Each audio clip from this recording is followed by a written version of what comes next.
Welcome to episode 17, season 2 of FountainCast, a bi-weekly podcast brought to you by the Fountain Hills Chamber of Commerce, striving to be your one-stop fountain of information regarding your local business community here in Fountain Hills. I'm host Karen Anderson. And I'm co-host Hannah Toth. Be sure to stay tuned after this episode as well to hear about upcoming chamber events. In today's episode, we are speaking with Isabelle Roethe with Desert Wealth Management, here to share with us about her financial business with her father, as well as provide some insight into how to gain financial freedom at any age. Isabelle, welcome to the show. Yes, thank you both for welcoming me on here. I feel like we're just hanging out and having fun, so I'm excited. Thank you. Yeah, love the enthusiasm. Love the enthusiasm. So, Isabelle, you grew up here in Fountain Hills, correct? Yes, I did. I joke around that I was a 6-year-old snowbird. So when I was 5 years old, I lived in Idaho growing up, and my parents hate the snow. And so they told me and my brother that we were going to move to Arizona for half the year. So from the age of 6 to 16, I lived in Idaho for half the year and Arizona for half the year to be conducive with the weather. So it was definitely a unique way of growing up, but now I live in Scottsdale, like 20 minutes from here. So it's so fun to drive into work every day and just see all the memories from high school and elementary school, middle school. It's an amazing town, and I love how small the community is, especially with the businesses, but it's just so beautiful and expansive. So I really love Fountain Hills, and I'm happy to work here now. That's wonderful, and we're so happy to have you, of course. So what brought you into the finance world specifically? Yeah, so my dad is actually a financial advisor, Rob Clausen. I used to be Isabelle Clausen, but we couldn't name the firm Clausen Investments because I have a new last name now for 5 months. Yes, yes. Congratulations. Thank you. Yes, but my father has been in the financial services business for over 40 years. And 25 years ago, back in 1998, so this is the 25th year anniversary of Desert Wealth Management, he partnered with LPL Financial, our broker-dealer, to start Desert Wealth Management back in Idaho. And so we have 2 office locations, one in Idaho Falls and one here in Fountain Hills. We opened up this location in 2020, so we're still a pretty new office here. But when I was 15 years old, I remember going into my dad's office and I said, "Dad, I'd love to work with you. What do I do next?" And so now here we are today. I've been working with my dad for 3 years, and it's just truly a dream come true, as corny as that sometimes sounds, but I've been wanting to be a financial advisor for a long time. That is amazing. I had no idea what I wanted to do at 15. It's hard to know sometimes, but I really just love, as I say, I love people, I love math, and I love current events. So my dad loves all that too, so I just was so honored that he wanted me to work with him, and when he retires, I'll be the lead advisor at Desert Wealth Management. So I'm super excited, and I love all our clients. That is amazing, just amazing. How do you define financial freedom? Yes, well, that's a quite complex question. So I have my notes, and I'll be referring to my notes for the entirety of this podcast because I'm kind of lengthy in those kind of things. But, you know, when it comes to financial freedom, everyone talks about financial freedom these days, and I think sometimes it could be considered a buzzword because it's talked about so much. But I think financial freedom is a choice. Usually the more money you have, the more choices you can make. And of course there are catastrophic events that you can't control regardless of how much money, but if you work hard and save diligently and have enough money to make the choice you want, I think that's what financial freedom really is. You know, the choice to understand and choose where you want to work, where you want to live, and what you want to do with your family, and not be squeezed by money or resources. And so we're a family-focused firm, you know, father-daughter firm, but we also work with families. So it's our goal to help people just spend as much time with their families as they can, and that's what we think financial freedom is. Wonderful. That's amazing. That's a really great way to put it. And I know you said it's a very complicated question, and we do know that, but I think that was a great way to put it in just a little bite for everybody. Yes. And I know you had mentioned that you wanted to speak about each age group. So I thought we'd start with the younger generation. The younger generation that's just starting their career, settling down, or maybe even still deciding what they want to be when they grow up. Yeah. What can they do to reach that goal of financial freedom? Yes, and I think for many, many decades, the younger generation was underserved a lot by the financial industry because, you know, oftentimes with investment management, financial planning, there are pretty high minimums because it does take a lot of time and effort to create a financial plan or an investment portfolio. So a lot of younger people weren't being served, I think, like they should, because that's a generation that needs the most help because, as you know, when you're younger, the decisions you make when you're in your 20s and 30s impact your whole life. And so at Desert Wealth Management, we really like to work with all those age groups. We mainly work with people who are about to retire or are retired, but we also work with young people, and I'm a young person myself. So I love working with people my age. But when it comes to understanding how to manage money as a young person, the first tip I have is when you make more money, save more money. I'm sure we've all heard of lifestyle inflation. The more you make, the more you want to spend. But any young person out there listening, or if you're a grandparent or a parent listening, encourage your child or grandchild to save more in the same amount of money percentage that you make. So if you get a 10% bonus, save 10% more. If you get a 20% promotion, save 20% more. It may not sound fun right now because you want to spend your money, you work so hard, but it's important to save a lot. So that's the first tip I would give to young people. Quite obvious, but it's really hard to do. The second tip I would say is start with the goal. So this is something I heard from quite a few people. Financial professionals always say start with the end goal.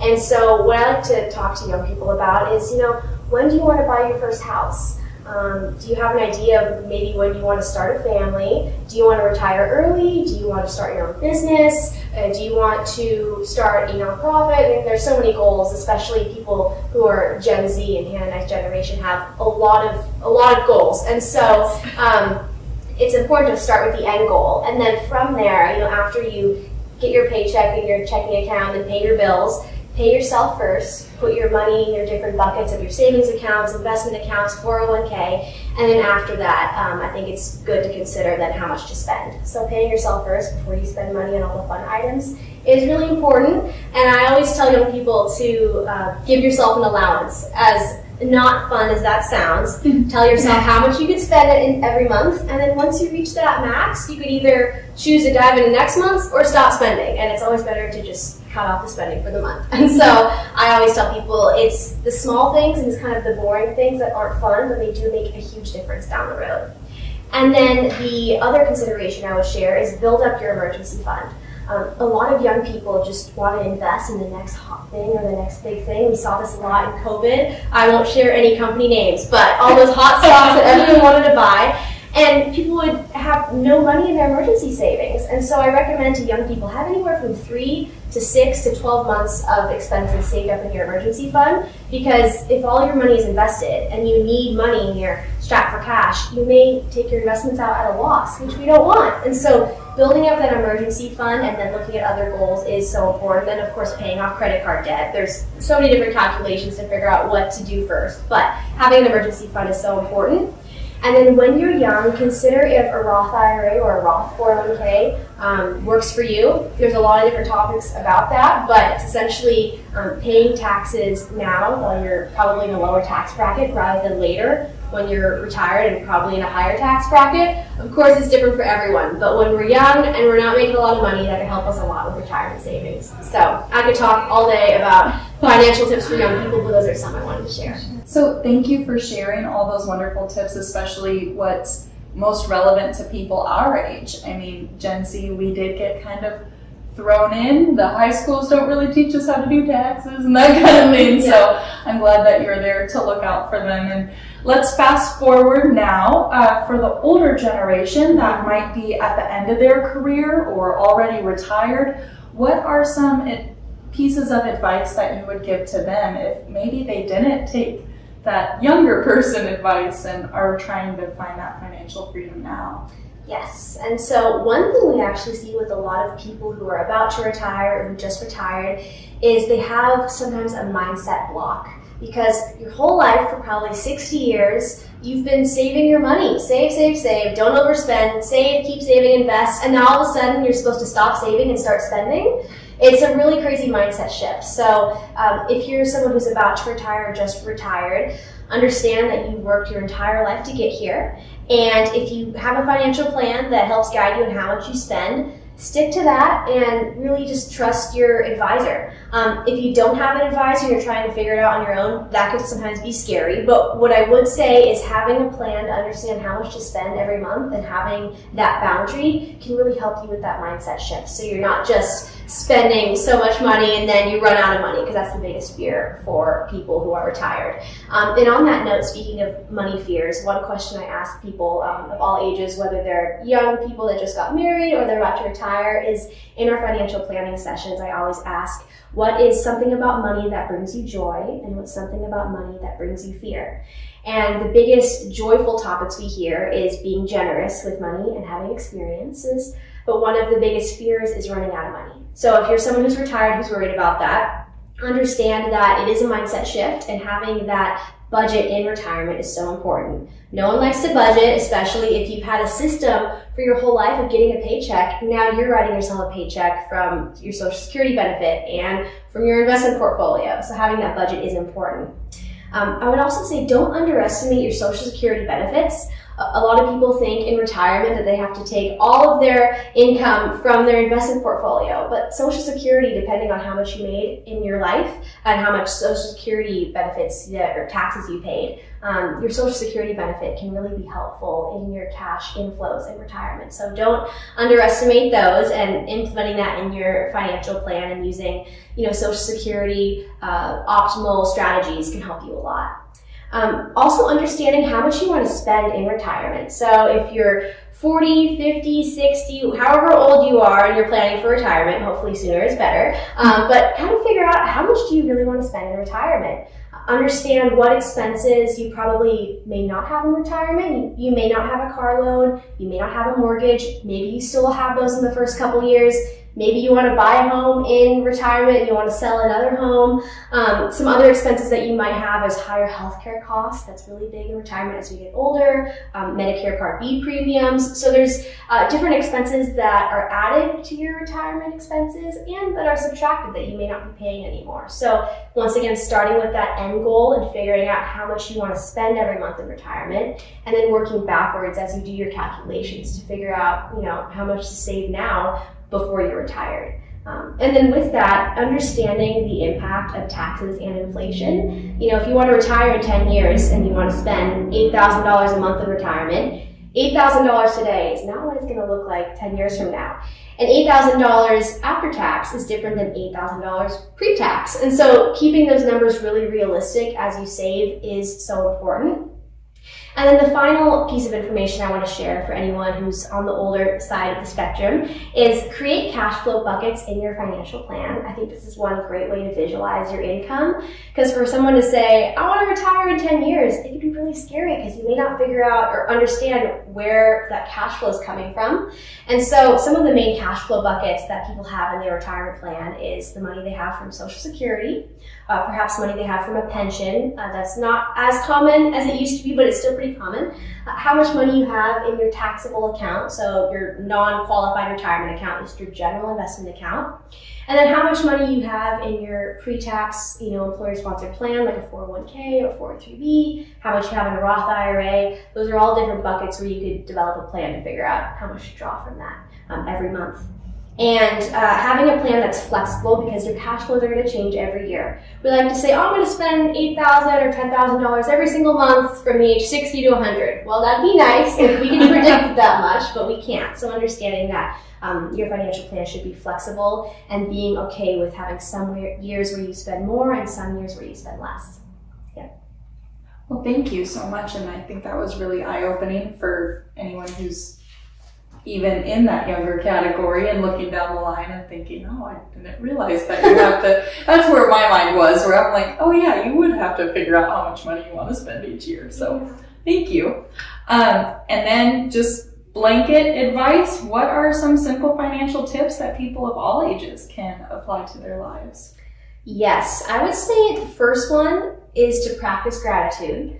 Everyone says be thankful. Everyone says write down what you're thankful for every day. But being grateful with where you're at is so important. I think for a lot of young people just starting out, or the first 5 or 10 years of their career, there's so much life ahead of them. They want to get to the next thing and the next thing and the next thing. And that happens to me sometimes as an advisor. I want to be 10 years down the road, but you have to live in the present and be grateful with where you're at and just do your best every single day, being, a good steward of your finances, spending money on things you really care about and that you're intentional with, and saving money diligently. And that's where sometimes working with a financial advisor can help you a lot, because I've had clients come to me and say, Isabelle, how much can I spend every month? Like, how much is okay? How much is it that I don't overspend, or how much should I be saving? And so being grateful with the buckets you've given yourself and with what you have is just so important, because that makes you be more intentional with your values and have values-based spending, which is my second piece of information I want to share. Having that values-based budget. So I like to share an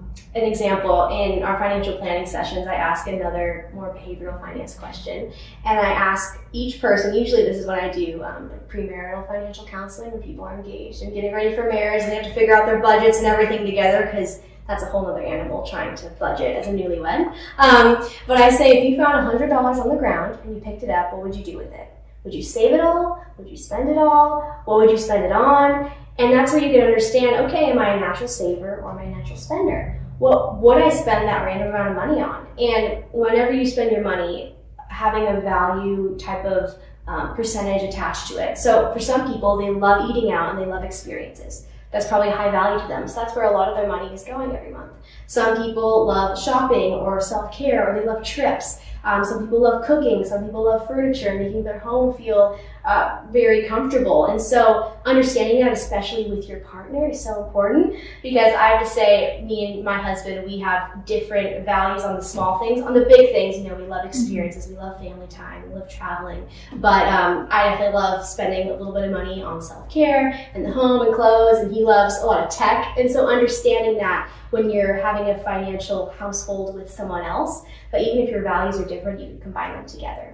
And I would also share, when it comes to marriage and finances, having a money date every month with your significant other. It could be a 5-minute coffee date, or it could be a 2-hour lunch, just kind of talking about your goals down the road, how close you're sticking with them, if you're both on the same page of budgeting and spending and saving. This is also a good time to share, any concerns that you may have that you've been bottling up for a month, and it's a safe area to share them.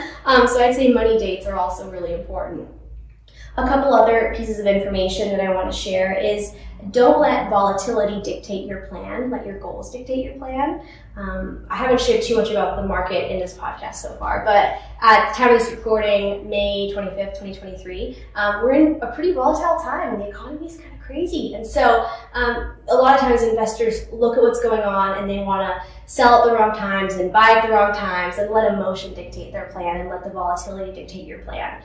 But that's why it's so important to have that goal of either how much do you want to spend in retirement, or when do you want to buy your first home, or how much are you going to save for college for your kids down the road. Having the plan and sticking to that and letting your plan, or letting your goals guide your plan, is going to probably help you a lot more down the road than if just the volatility and emotion is guiding your plan. Yes. That's wonderful. I really love your words of be a good steward with your money and spend intentionally.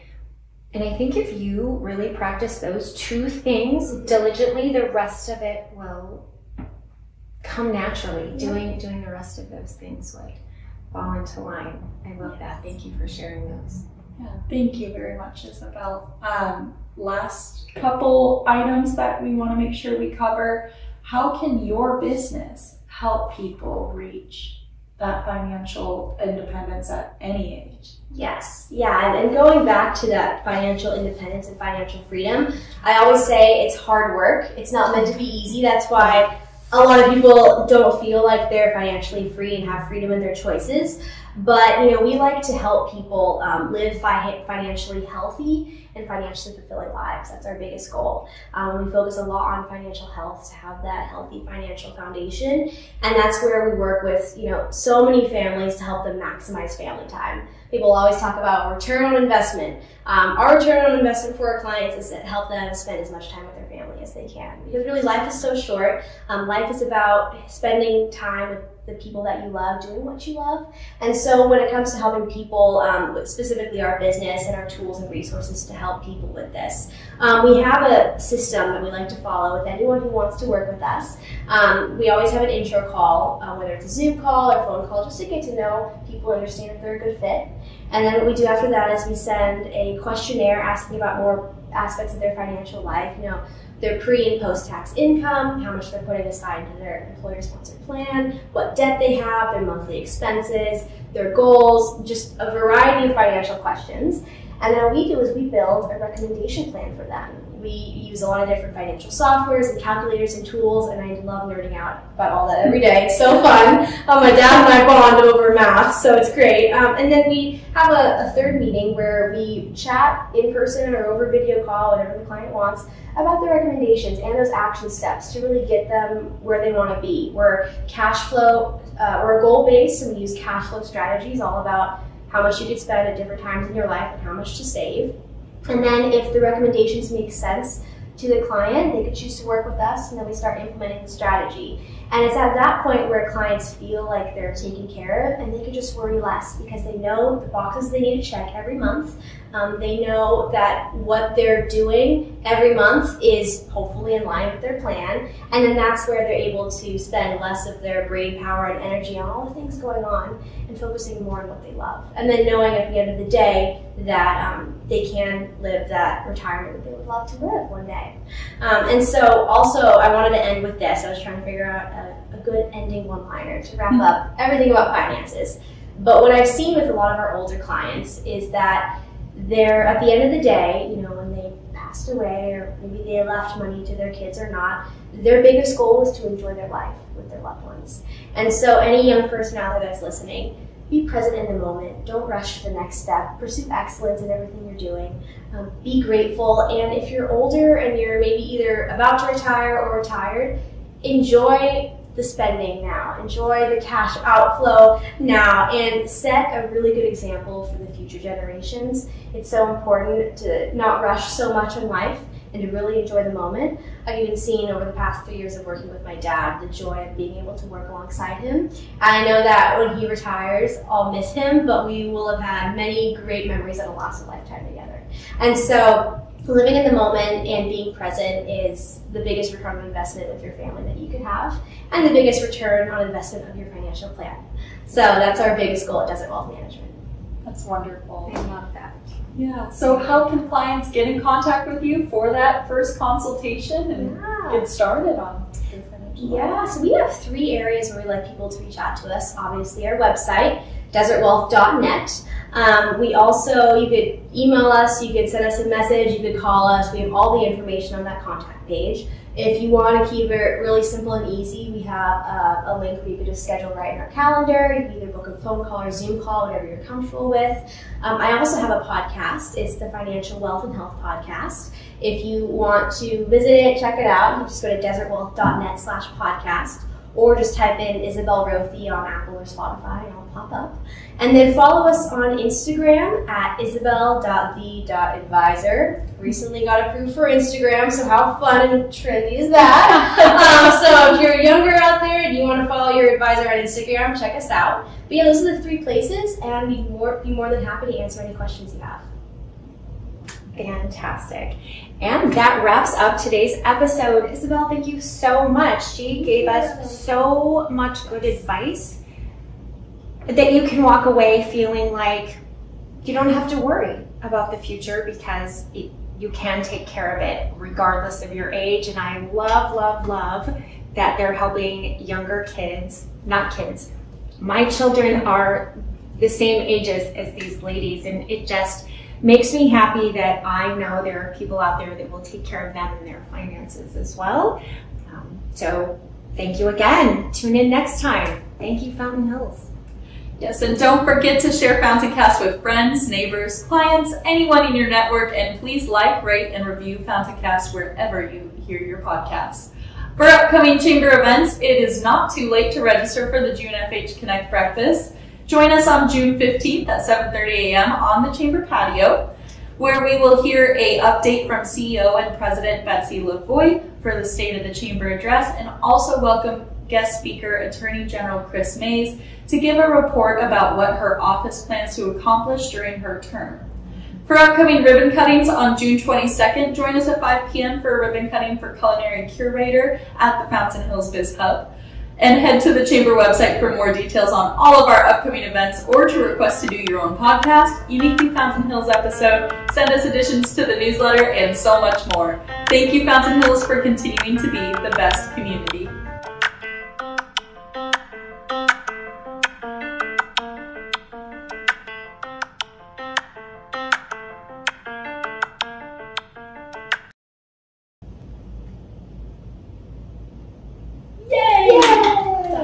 Good job. Thank you for joining us as well.